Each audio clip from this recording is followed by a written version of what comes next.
Writing to the Corinthian church, Apostle Paul says, 1 Corinthians 2 verse 1, he says, "And so it was with me, brethren, when I came to you, I did not come with eloquence or human wisdom, as I proclaimed to you the testimony about God.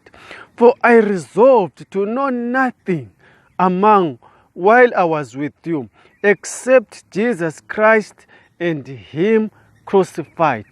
You see that the goal of every believer must be Christ. Christ must be the Alpha and Omega, the finisher and author of our faith. That means in our hearts there must be Christ. There must be a love for Him.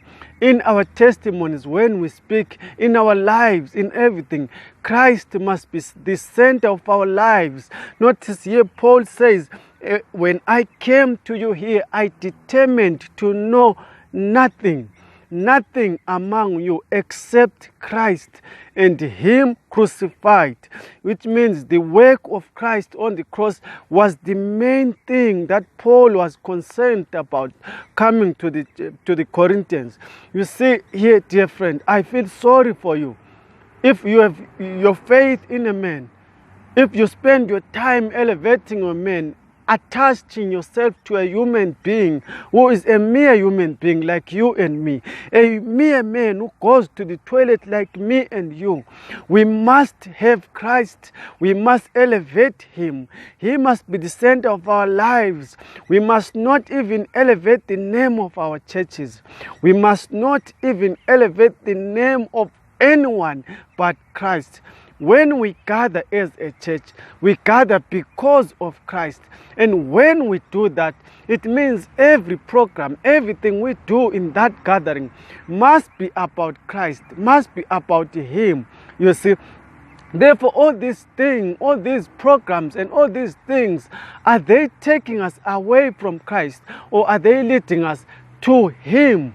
When it comes to the songs we sing, those songs, they must elevate Christ in their words. There must be words that elevate Him, every song, you see. So it's even singing is not about entertainment so that we can dance. No, it's all about that Christ may be glorified through those words we sing. And when it comes to the time of testimonies, why would you stand in front of people and tell people a long story without talking about Christ, without elevating Him? Everything that is happening in your life, Christ is involved. Therefore, in your testimony, glorify Christ. In your testimony, tell people what Christ has done for you. You see, so even our testimonies are all about Christ, what He has done for us. You see, then when it comes to even to time of preaching, why would you stand in front of people without a message about Christ? Every sermon must point to the cross. Every sermon must point to Christ. Every sermon, every word that you speak to the people, you must lead the people of God back to Christ. You see, therefore, a sermon that has no Christ as the main theme of your sermon, the hero of the sermon, it's not a sermon about Christ at all. And that sermon, you'll do better if you will not even give it to the people of God. We must go back to Christ, dear friend.